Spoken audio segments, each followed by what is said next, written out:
بسم الله الرحمن الرحيم.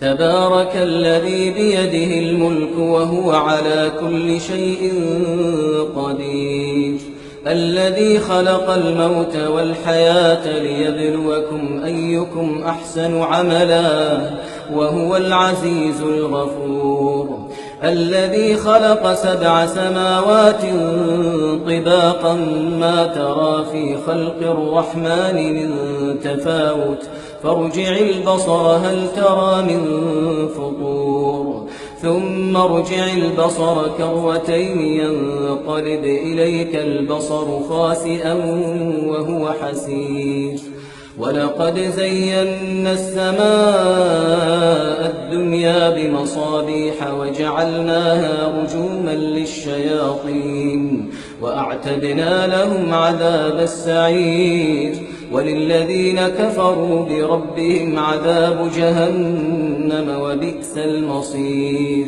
إذا ألقوا فيها سمعوا لها شهيقا وهي تفور تكاد تميز من الغيظ كلما ألقي فيها فوج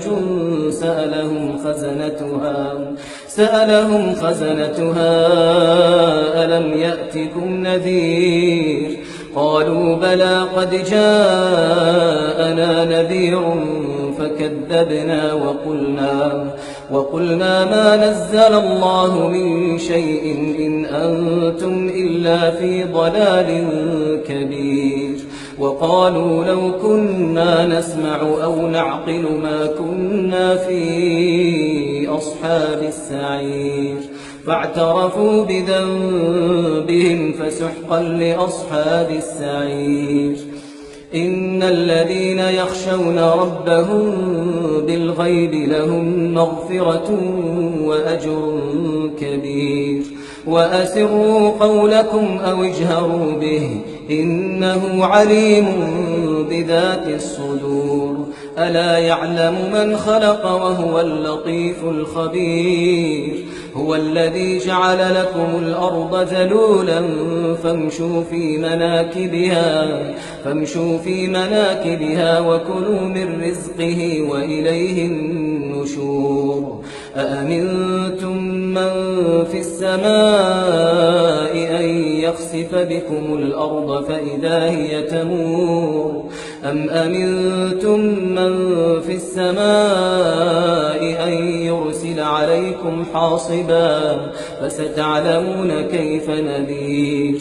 ولقد كذب الذين من قبلهم فكيف كان نكير. أولم يروا إلى الطير فوقهم صافات ويقبضن ما يمسكهن إلا الرحمن إنه بكل شيء بصير.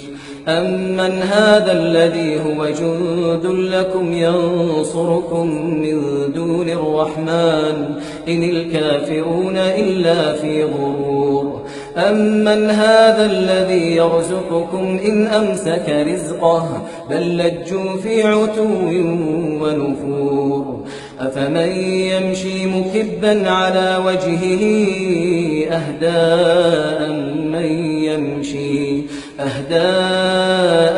من يمشي سويا على صراط مستقيم. قل هو الذي أنشأكم وجعل لكم السمع والأبصار والأفئدة قليلا ما تشكرون.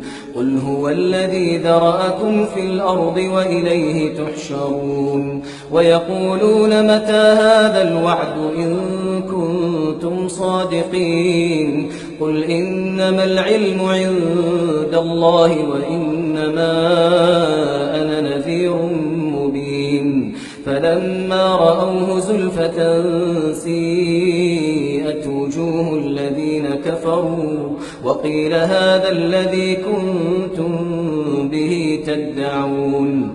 قل أرأيتم إن أهلكني الله ومن معي أو رحمنا فمن يجير الكافرين من عذاب أليم قل هو الرحمن آمنا به وعليه توكلنا فستعلمون من هو في ضلال مبين قل أرأيتم إن أصبح ماؤكم غورا فمن يأتيكم بماء